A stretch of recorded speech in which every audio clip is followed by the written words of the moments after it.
Assalamualaikum warahmatullahi wabarakatuh. Di pagi yang cerah ini, kakak akan menceritakan tentang kisah seorang ahli sufi. Namanya Jalaluddin Ar-Rumi. Selamat mengikuti kisahnya. Kisah tentang Jalaluddin Ar-Rumi berikut ini. Selamat menyaksikan adik-adik semuanya.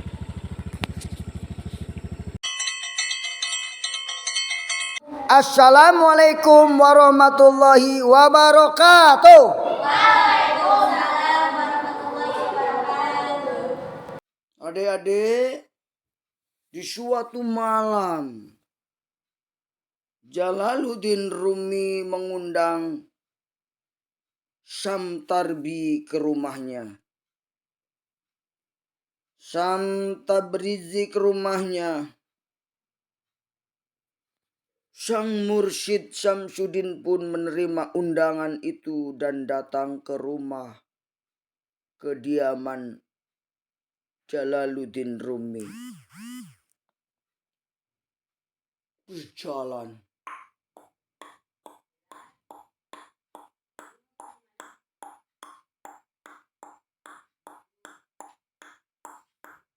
Setelah sampai Jalaluddin Rumi di rumahnya,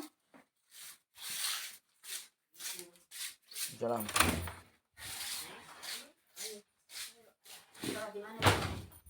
Musola bangun itu. Setelah sampai Mursyid Syamsuddin di rumah Jalaluddin Rumi, ternyata di rumah tersebut sudah disiapkan semua hidangan makanan malam.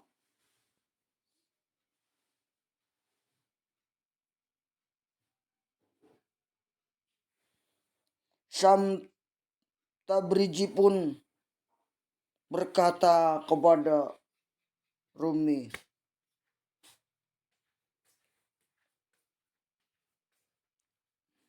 "Apakah kau bisa menyediakan minuman untukku?" Yang dimaksud yaitu arak atau khamar.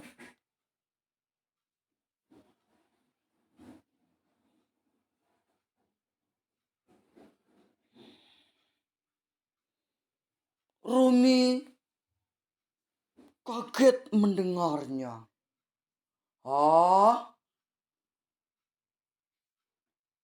Memangnya Anda juga minum ya?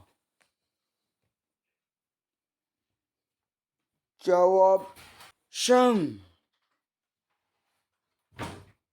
Jalaluddin Rumi masih terkejut. "Maaf, saya tidak mengetahui hal ini."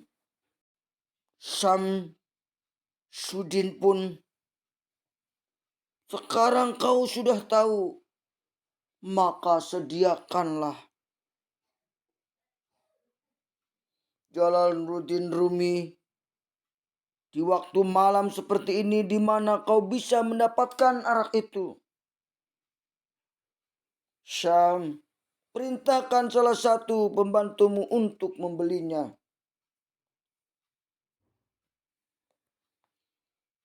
Jalaluddin Rumi mengatakan, "Kehormatanku di hadapan para pembantuku akan hilang."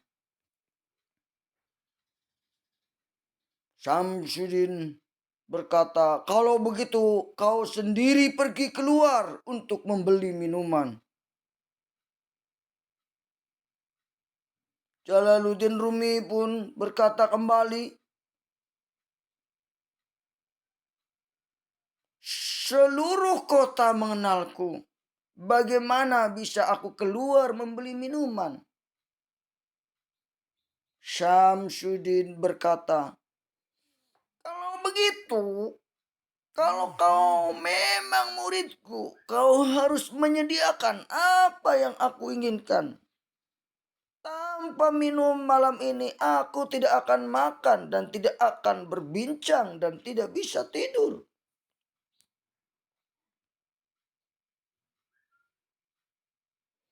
Karena kecintaan pada Syam gurunya, akhirnya Jalaluddin Rumi memakai jubahnya, menyembunyikan botol di balik jubah itu dan berjalan ke arah pemukiman kaum Nasrani.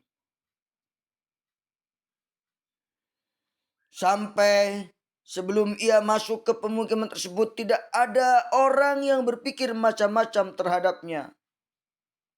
Namun begitu ia masuk ke pemukiman kaum Nasrani, beberapa orang terkejut dan akhirnya menguntitnya dari belakang.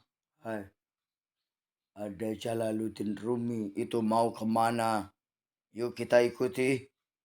Maka orang-orang itu pun mengikuti dari belakang. Mereka melihat Jalaluddin Rumi masuk ke sebuah kedai arak.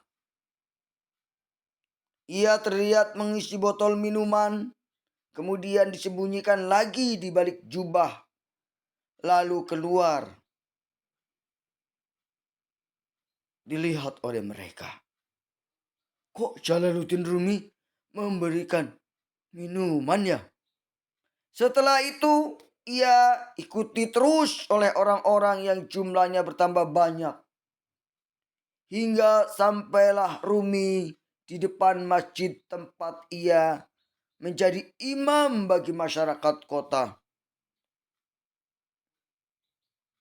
Tiba-tiba salah seorang yang tadi mengikuti berteriak, "Ayuhanas, wahai manusia, Syekh Jalaluddin Rumi setiap hari jadi imam sholat.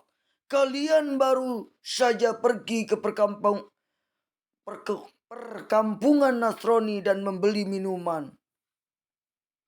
Orang itu berkata begitu sambil menyingkap jubahnya si Rumi. Halayak melihat botol yang dipegang Rumi. Orang yang mengaku ahli juhud dan kalian menjadi pengikutnya, ini membeli arak dan akan dibawa pulang. Orang itu menambahi siarannya. Orang-orang bergantian meludahi muka Jalaluddin Rumi. Coh, coh, coh, coh. Dan memukulinya. Hingga serban yang ada di kepalanya lengser ke leher. Melihat Rumi yang hanya diam saja tanpa melakukan pembelaan, orang-orang semakin yakin bahwa selama ini mereka ditipu oleh kebohongan Rumi tentang juhud dan takwa yang diajarkannya. Mereka tidak punya belas kasihan lagi untuk terus menghajar. Hingga ada juga yang berniat membunuhnya. Tiba-tiba terdengar suara Syam Tabriji tadi gurunya. Wahai orang-orang yang tak tahu malu, kalian telah menuduh seorang alim dan faqih dengan tuduhan minum khamr. Ketahuilah bahwa ada di botol itu adalah cuka untuk bahan masakan. Seseorang dari mereka mengelak. Bukan cuka, ini arak.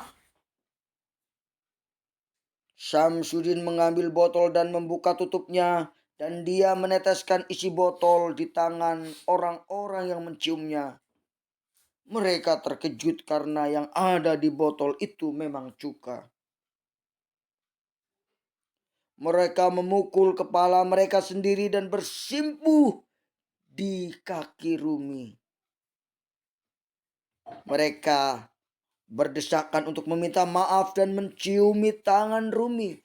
Hingga pelan-pelan mereka pergi satu demi satu. Rumi berkata kepada Syam, Malam ini kau membuatku terjerumus dalam masalah besar sampai aku harus menodai kehormatan dan nama baikku sendiri. Apa maksud semua ini, guruku? Syamsuddin berkata,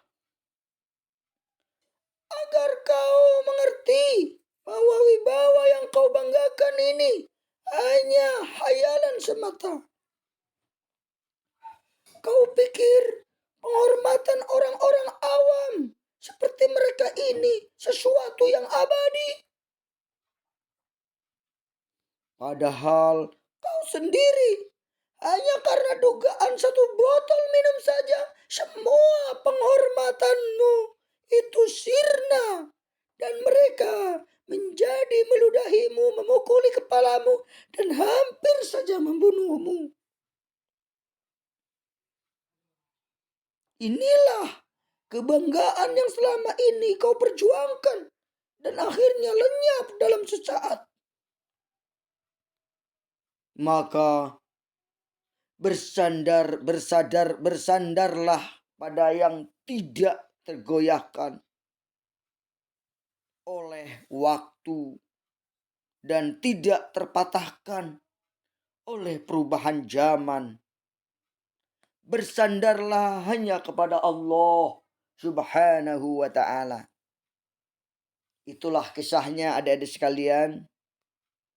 Kisah seorang ahli juhud, yaitu Syekh Jalaluddin Rumi, pendiri Thariqah Rumiyah. Nah, cerita ini disarikan dari kumpulan kisah Syekh Jalaluddin Rumi. Semoga adik-adik bisa mengambil hikmah daripada cerita ini. Di mana hikmah daripada cerita ini salah satunya adalah kita harus bergantung hanya kepada Allah Subhanahu wa ta'ala. Kita tidak boleh menggantungkan kepada manusia, penghormatan manusia, pengagungan manusia kepada kita itu adalah semu. Dikatakan orang hebat, dikatakan orang cerdas, itu semu. Ketika ada kesalahan sedikit saja, kita dihancur leburkan oleh mereka. Jadi jangan anggap hargaan mereka itu sebuah penghormatan yang besar. Justru itu adalah sebuah penghinaan. Hendaklah kita senantiasa meminta kepada Allah. Hanya Allah lah yang harus kita gantung. Hanya Allah lah yang harus kita mohon. Hanya kepada Allah lah kita hendaknya bergantung pada Allah saja. Demikian yang dapat kakak Yajid sampaikan. Wassalamualaikum warahmatullahi wabarakatuh. Waalaikumsalam warahmatullahi wabarakatuh.